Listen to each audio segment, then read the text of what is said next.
একটা কথা আছে, তুম করো তো চমৎকার, হাম করে তো থাক আর বললামই না।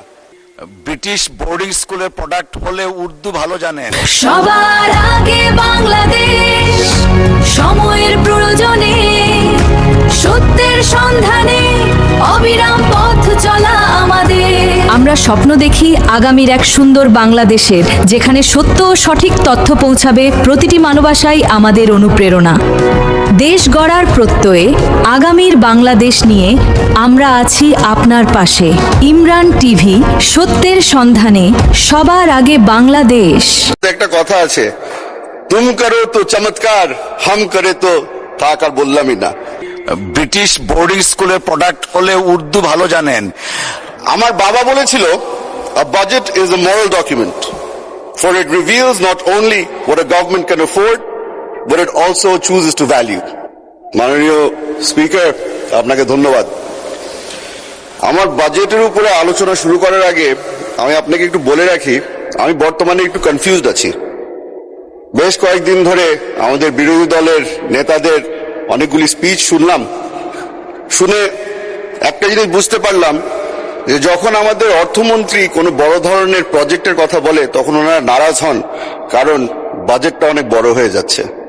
তবে ওনারা যখন বক্তৃতা দেন, বক্তৃতার সময় শেষ হয়ে যাওয়ার পরে 2 মিনিট আবদার করে নেন নিজ এলাকার ব্যাপারে কথা বলার জন্য। নিজ এলাকার ব্যাপারে কথা বলতে গিয়ে তারা বলেন, বেশিরভাগই বলেছে 4 লেনের রাস্তা লাগবে, 20টা ব্রিজ লাগবে, কিছু কাঁচা রাস্তা পাকা করতে হবে, সবকিছুই বলল। কথাগুলো শুনে মনে হলো উর্দুতে একটা কথা আছে, তুম করো তো চমৎকার, হাম করে তো থাক আর বললামই না। স্পিচে চলে যায় মাননীয় স্পিকার। আমার বাবা বলেছিল, a budget is a moral document, for it reveals not only what a government can afford, but it also chooses to value.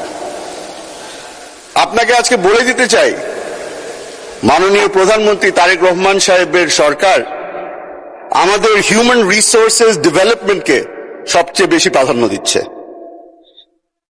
সবাই ছোট ছোট করে বলে, একজনে বলে এডুকেশন, একজনে বলে হেলথ কেয়ার, সবকিছু যদি আপনি এক জায়গায় মিলিয়ে নেন তাহলে ওটাকে হিউম্যান রিসোর্সেস ডেভেলপমেন্টই বলা হয়।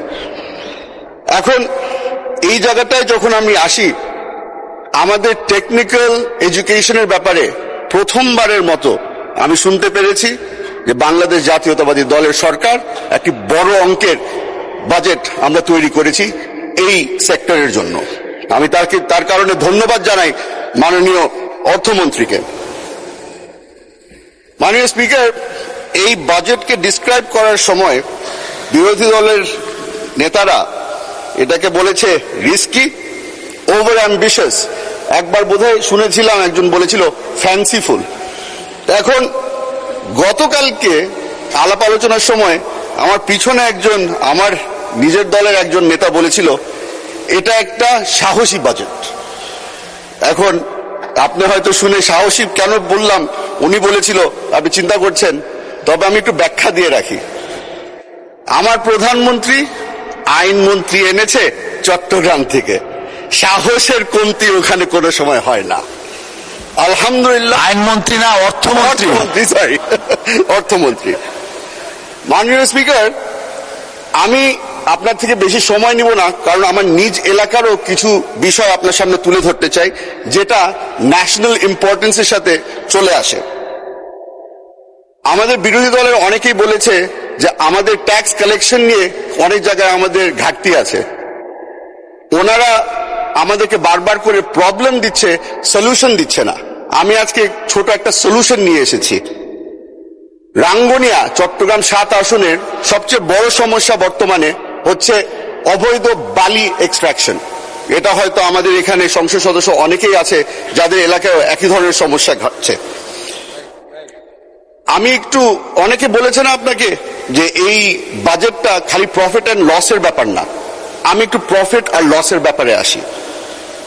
2021 থেকে 2026 পর্যন্ত এই অবৈধ এই বালির ব্যবসার থেকে রাঙ্গুনিয়া একা ওখান থেকে 12 কোটি 80 লক্ষ টাকা রেভিনিউ কালেক্ট করা হয়েছে ট্যাক্সের আকারে। তবে এই বালি এক্সট্রাকশনের কারণে যে ক্ষতিটা হয়েছে, এই নদী ভাঙ্গনের কারণে আমাদের ওখানে 80 কোটি টাকার খরচ করতে হয়েছে ব্লকের মাধ্যমে এবং নদীর পার ঠিক করার কারণে। এই জিনিসটাকে যদি আমরা সলভ করতে চাই তাহলে ট্যাক্স কালেকশন আমাদের বাড়াতে হবে। বর্তমানে বিশেষজ্ঞরা বলছে 60 to 70% of all sand extracted from the river is done so illegally. এই ইলিগাল ব্যবসার কারণে বর্তমানে এই ব্যবসাটা খালি একজন সেক্টরের মানুষ এটা নিয়ন্ত্রণ করছে, এটা হচ্ছে কি একটা মাফিয়া সেক্টর। এই মাফিয়া সেক্টরের কারণে আমার এলাকায় কিছুদিন আগে একটি হত্যাকাণ্ড ঘটেছে, যেখানে মাসুদ চৌধুরী নামের আমাদের যুব দলের এক নেতাকে নির্মমভাবে হত্যা করা হয়েছে। এই জিনিসটা আমি তুলে ধরছি কারণ আমি খেয়াল করে দেখলাম যে আমাদের বর্তমানের হোম মিনিস্ট্রির বাজেটকে 6.2%-এই খালি ইনক্রিজ করা হয়েছে। এই 6.2% ইজ নট এনাফ। আমাদের বাংলাদেশের পুলিশকে যেভাবে করে আমরা দেখি বর্তমানে, তাদেরকে আরো শক্তিশালী করতে হবে। They have to be well equipped and well trained. মাননীয় স্পিকার, আমাদের একটা এখানে আমরা এখন অভ্যস্ত হয়ে গেছি, বর্তমানে একটা কম্পিটিশন চলছে।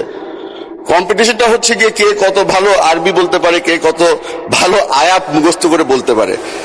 আমি ব্রিটিশ বোর্ডিং স্কুলের প্রোডাক্ট, আমি হয়তো অত মুখস্থ আপনাকে আয়াত বলতে পারবো না, তবে ছোটকালে একটা প্রার্থনা আমাকে শেখানো হয়েছিল, ওটা আপনাকে শুনিয়ে দিতে চাই। Lord give me the serenity to accept the things I cannot change, the courage to change the things I can, and the wisdom to know the difference. Alhamdulillah, আমার অর্থমন্ত্রী knows the difference. He knows what changes need to be made and he knows what he cannot. The things that have been changed, আমি ওটা একটু বলে দিই। বাংলাদেশে গত 20 বছরের মধ্যে সোশ্যাল সেফটি নেট বলে কিছু ছিল না। মাননীয় প্রধানমন্ত্রী এই সোশ্যাল সেফটি নেট ক্রিয়েট করার জন্য ফ্যামিলি কার্ড নিয়ে এসেছে। আলহামদুলিল্লাহ, মাননীয় অর্থমন্ত্রী আমাদেরকে ওটার জন্য ফান্ডিং এর ব্যবস্থা করে দিয়েছে।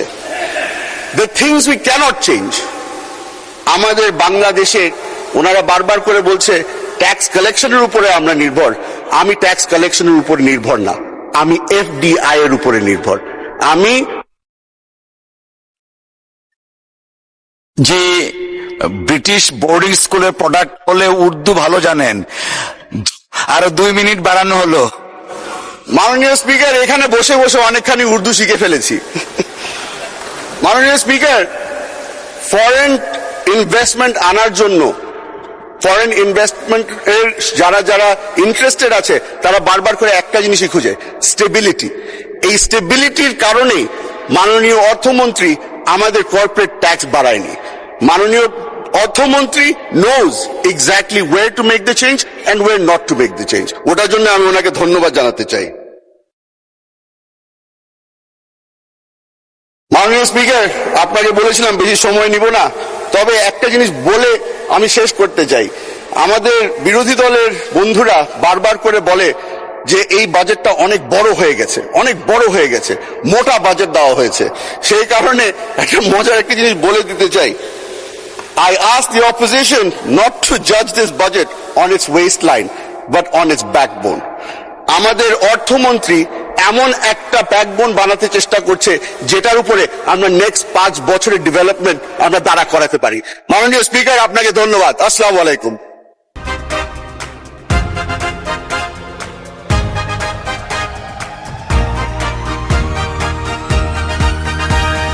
সবার আগে বাংলাদেশ, ইমরান টিভি।